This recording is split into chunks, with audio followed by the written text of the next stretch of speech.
سورہ سبا کی آیت نمبر 37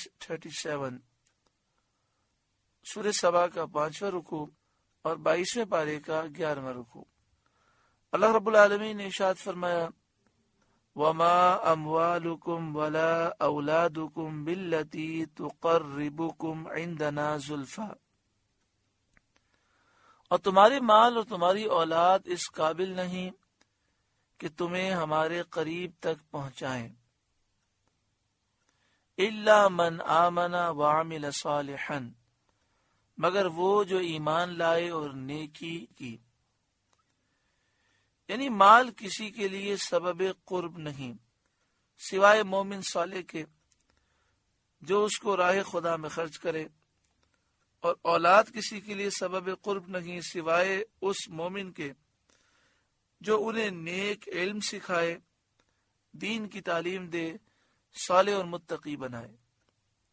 یعنی کافر یہ کہتے تھے ہمارے پاس مال زیادہ ہے، اولاد زیادہ ہے، یہ اس بات کی دلیل ہے کہ اللہ ہم سے راضی ہے اور ہمیں اللہ کا قرب ملا ہوا ہے۔ تو فرمایا گا کہ صرف مال اور اولاد کا ہونا یہ قرب الہی کی دلیل نہیں، ہاں جو مومن ایمان لایا ہے، اچھے اعمال کرے اور اس مال کو اللہ کی راہ میں خرچ کرے، تو اب یہ مال اس کے لیے نیکی کا باعث ہوگا، یا اپنی اولاد کی اچھی تربیت کرے اور اس کی اولاد دین پر عمل کرے تو یہ اولاد اس کے لیے نیکی کا باعث ہوگی۔ فَأُولَئِكَ لَهُمْ جَزَاءُ الضِّعْفِ بِمَا عَمِلُوا، ان کے لیے دونا دوں صلہ ان کے عمل کا بدلہ، اللہ تعالیٰ انہیں کئی گنا صلہ عطا فرمائے گا ان کے عمل کے بدلے کے طور پر۔ ایک نیکی کے بدلے 10 سے لے کر 700 تک اللہ تعالیٰ عطا فرمائے گا، ایک نیکی کے بدلے 10، اس سے زائد 700 تک، اور اس سے بھی زیادہ جتنا اللہ چاہے۔ وَهُمْ فِي الْغُرُفَاتِ آمِنُونَ، اور وہ بالا خانوں میں امن و امان سے ہوں گے، یعنی جنت کے منازل بالا میں اونچے اونچے محلوں میں وہ ہوں گے۔ وَالَّذِينَ يَسْعَوْنَ فِي آيَاتِنَا مُعَاجِزِينَ، اور وہ جو ہماری آیتوں میں ہرانے کی کوشش کرتے ہیں، یعنی قرآن کریم پر زبان تان کھولتے ہیں، تانے دیتے ہیں، طنز کرتے ہیں، مذاق اڑاتے ہیں، اعتراضات کرتے ہیں، اور یہ گمان کرتے ہیں کہ اپنی ان باطل کاریوں سے وہ لوگوں کو ایمان لانے سے روک دیں گے، اور ان کا یہ مکر و فریب اسلام کے بارے میں چل جائے گا اور وہ ہمارے عذاب سے بچ رہیں گے، کیونکہ ان کا اعتقاد یہ ہے کہ مرنے کے بعد اٹھنا ہی نہیں، تو عذاب ثواب کیسا؟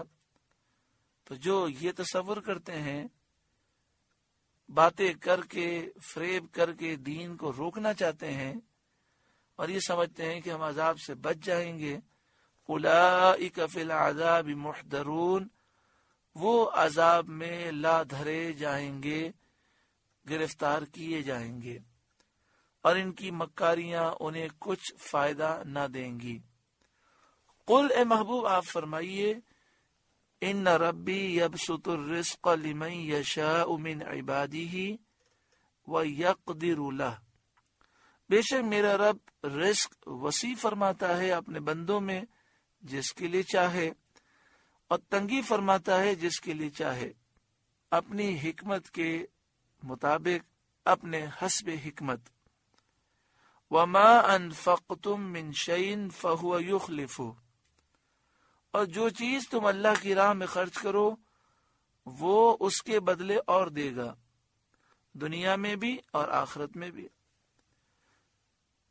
بخاری مسلم کی حدیث میں ہے کہ اللہ تعالیٰ فرماتا ہے خرچ کرو تم پر خرچ کیا جائے گا، یعنی اللہ کی راہ میں دو تمہیں اور عطا کیا جائے گا۔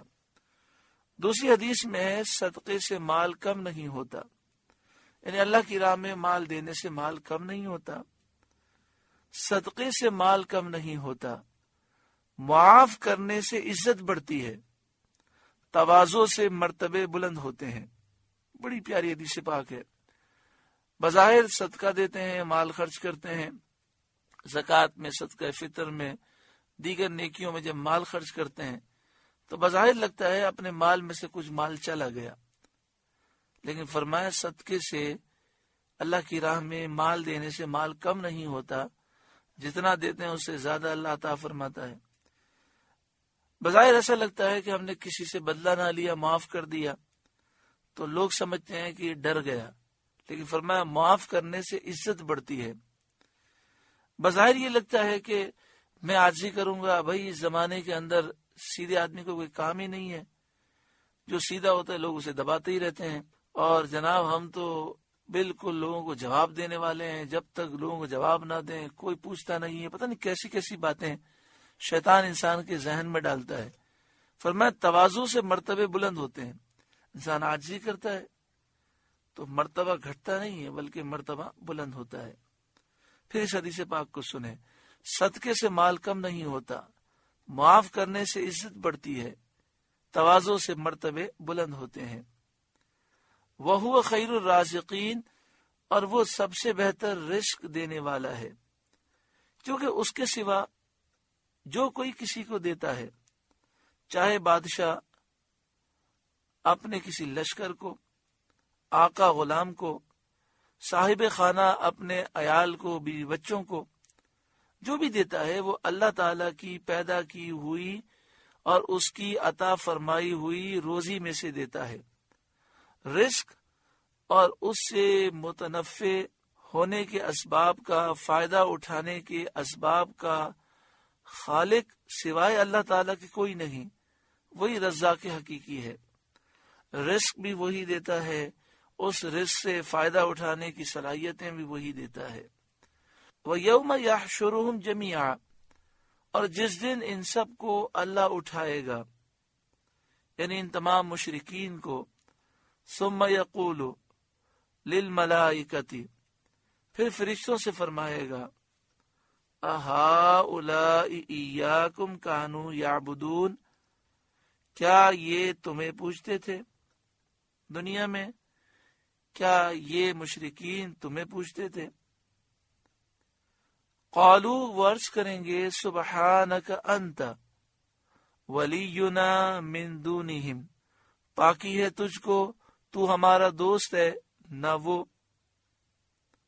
یعنی ہماری ان سے مشرکین سے کوئی دوستی نہیں، تو ہم کس طرح ان کے پوجنے سے راضی ہو سکتے تھے، ہم اس سے بری ہیں۔ بل کانوا یعبدون الجن، بلکہ وہ جنات کو پوجتے تھے، یعنی شیاطین کو پوجتے تھے کہ ان کی فرمانبرداری کے لیے غیر اللہ کو یہ مشرکین پوجتے تھے۔ مشرکین تو شیاطین کی پوجا کرتے ہیں کہ ان کا کہنا مانتے ہیں۔ اکثرہم بہم مؤمنون، ان میں اکثر انہی پر یقین لائے تھے، یعنی اکثر مشرکین کا یقین شیاطین پر تھا۔ فالیوم، تو آج، لا یملک بعضکم لبعض نفعا ولا ضرا، تم میں ایک دوسرے کے بھلے برے کا کچھ اختیار نہ رکھے گا، اور وہ جھوٹے معبود اپنے پجاریوں کو کچھ نفع نقصان نہ پہنچا سکیں گے۔ وَنَقُولُ لِلَّذِينَ ظَلَمُوا، اور ہم فرمائیں گے ظالموں سے، ذوقوا عذاب النار التي كنتم بها تكذبون، اس آگ کا عذاب چکھو جسے تم جھٹلاتے تھے، یعنی جس آگ کو تم دنیا میں جھٹلاتے تھے آج عذاب چکھو۔ وَإِذَا تُتْلَى عَلَيْهِمْ آيَاتُنَا بَيِّنَاتٍ، اور جب ان پر ہماری روشن آیتیں پڑھی جائیں، یعنی نبی اکرم صلی اللہ علیہ وآلہ وسلم جب ان کافروں کے سامنے قرآن مجید فرقان حمید کی آیات پڑھتے ہیں، قالو، تو وہ کہتے ہیں، ما ھذا الا رجل یرید ان یصدکم عما کان یعبد آباؤکم، یہ تو نہیں مگر ایک مرد کہ تمہیں روکنا چاہتے ہیں تمہارے باپ دادا کے معبودوں سے، یعنی یہ تمہیں بتوں سے روکنا چاہتے ہیں۔ وقالو، اور وہ کہتے ہیں قرآن کریم کے بارے میں، ما ھذا الا افک مفترا، یہ تو نہیں مگر بہتان جوڑا ہوا، یعنی یہ تو نعوذ باللہ من ذالک خود انہوں نے بنایا ہے اور جھوٹ کہتے ہیں کہ یہ اللہ کا کلام ہے، نعوذ باللہ من ذالک۔ کافروں نے اس طرح توہین و بے ادبی کی۔ وقال الذین کفروا للحق، اور کافروں نے حق کے متعلق کہا، یعنی قرآن کریم کے بارے میں کہا، لما جاءہم، جب ان کے پاس آیا، ان ھذا الا سحر مبین، یہ تو نہیں مگر کھلا جادو، یعنی قرآن پاک کا جب مقابلہ نہ کر سکے تو کہنے لگے یہ تو کھلا جادو ہے۔ وما آتیناہم من کتب یدرسونہا، اور ہم نے انہیں کچھ کتابیں نہ دیں جنہیں پڑھتے ہوں۔ وما ارسلنا الیہم قبلک من نذیر، نہ آپ سے پہلے ان کے پاس کوئی ڈر سنانے والا آیا، یعنی آپ سے پہلے مشرکین عرب کے پاس نہ کوئی کتاب آئی نہ رسول جس کی طرف یہ اپنے دین کی نسبت کر سکیں۔ تو اب یہ جس دین کو پوجتے ہیں اور جو ان کے معمولات ہیں، کیا ان کے پاس کوئی دلیل ہے؟ تو یہ نہ اس کی نسبت کسی کتاب کی طرف کر سکتے ہیں نہ رسول کی طرف کر سکتے ہیں۔ تو یہ جس خیال پر ہیں ان کے پاس اس کی کوئی سند نہیں، وہ ان کے نفس کا صرف اور صرف دھوکہ ہے۔ وَكَذَّبَ الَّذِينَ مِن قَبْلِهِمْ، اور ان سے پہلے لوگوں نے جھٹلایا، یعنی پہلی امتوں نے بھی کفار قریش کی طرح رسولوں کی تکذیب کی۔ وَمَا بَلَغُوا مِعْشَارَ مَا آتَيْنَاهُمْ، اور یہ اس کے 10ویں کو بھی نہ پہنچے جو ہم نے انہیں دیا تھا، یعنی پہلے کافروں کو جو قوت، کثرت مال اور اولاد اور لمبی عمر دی تھی، مشرکین قریش کے پاس ان کا 10واں حصہ بھی نہیں۔ ان کے پہلے تو ان سے طاقت میں، قوت میں، مال اور دولت میں 10 گنے سے زیادہ تھے۔ فَكَذَّبُوا رُسُلِي، تو انہوں نے میرے رسولوں کو جھٹلایا۔